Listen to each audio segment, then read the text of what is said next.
Hello everyone. Today we are going to be learning the body paragraph formula known as TBDABDAT. So you already learned how to write a TBDAT paragraph. TBDABDAT is the exact same thing. You're just adding in an extra quote that you are also analyzing within that body paragraph. So let's take a look at the prompt.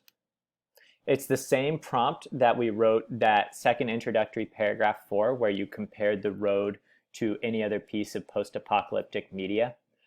If you'll remember, in my example introductory paragraph, I compared the road to The Last of Us, so I'm going to continue that comparison with this body paragraph. So in this body paragraph, I'll also be comparing the road to The Last of Us.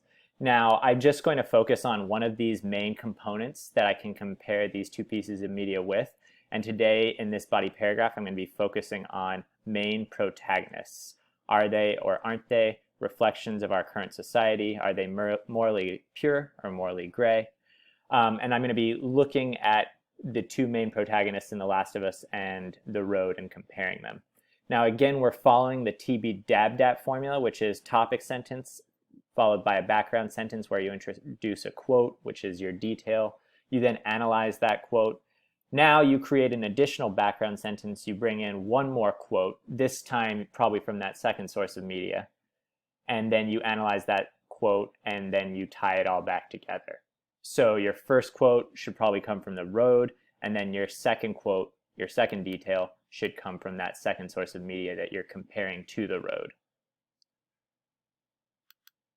All right, so again, topic sentences are the main idea of the paragraph. It's the point that you will be proving within that paragraph. It's not a specific detail or quote from the story, but it's a stance that you're going to take on an issue from that story that can be debated. It's a sentence that supports your central claim from your introductory paragraph. So here's a topic sentence that compares The Road and The Last of Us. Both The Road and The Last of Us feature morally gray father figures as protagonists.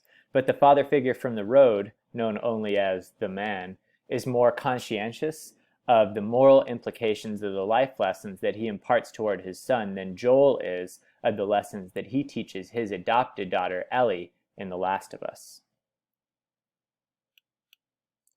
Now I have to introduce a quote from The Road. So remember, in my background sentence or my background sentence frame, I'm just introducing who's going to say the quote, when the quote takes place in the book, where the quote takes place in the book. I'm basically introducing the context of the quote. And remember, it has to come before the detail. So for my quote from The Road, I'm looking at the start of The Road. So my sentence says, at the start of The Road, we immediately see such concern from the man during this exchange with his son. And now I immediately introduce the detail. And again, the detail is a direct quote. I should be able to turn to a page from the book and say, okay, I see where that happens. It's right here.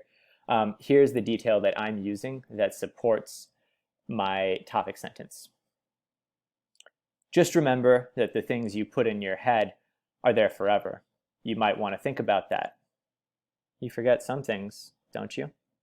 Yes, you forget what you want to remember, and you remember what you want to forget.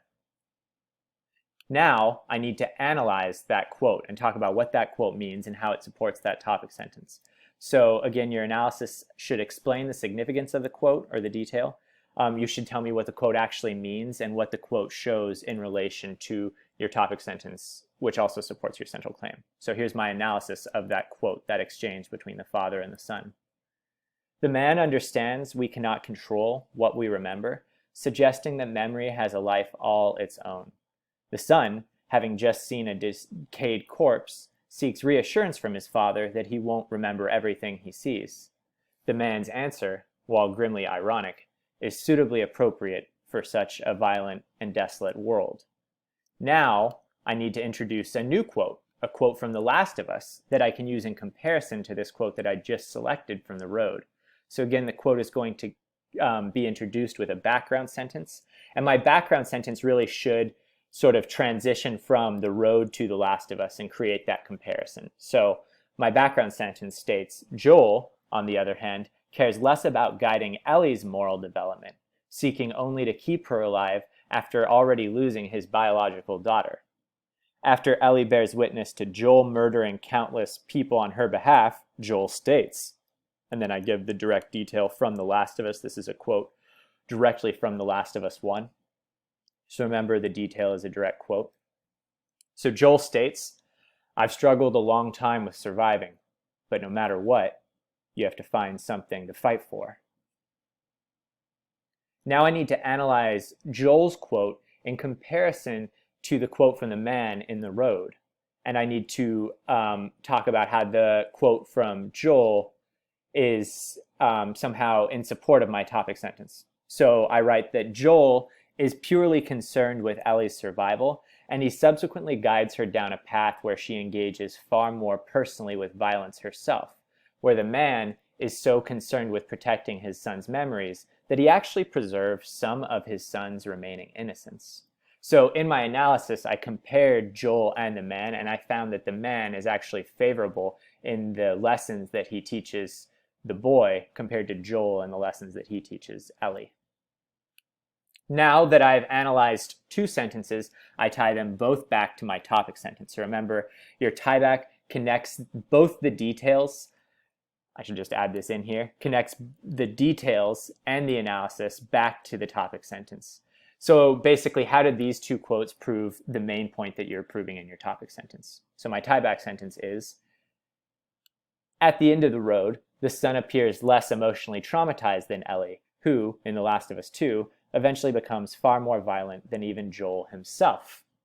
Now, this is probably confusing to keep in your head, so let's look at it all together. I'm just going to read through a TBDABDAT paragraph that compares two different sources of media. "Both The Road and The Last of Us feature morally gray father figures as protagonists, but the father figure from The Road, known only as the man, is more conscientious of the moral implications of the life lessons that he imparts toward his son than Joel is of the lessons that he teaches his adopted daughter Ellie in The Last of Us. At the start of The Road, we immediately see such concern from the man during this exchange with his son. Just remember that the things that you put into your head are there forever. You might want to think about that. But you forget about some things, don't you? Yes, you forget what you want to remember, and you remember what you want to forget. The man understands we cannot control what we remember, suggesting that memory has a life all its own.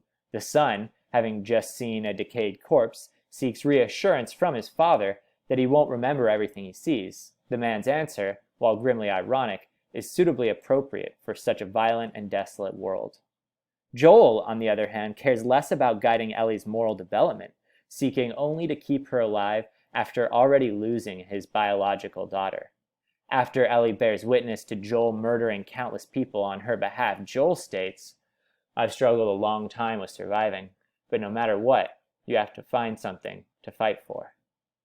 Joel is purely concerned with Ellie's survival, and he subsequently guides her down a path where she engages far more personally with violence herself, where the man is so concerned with protecting his son's memories that he actually preserves some of his son's remaining innocence.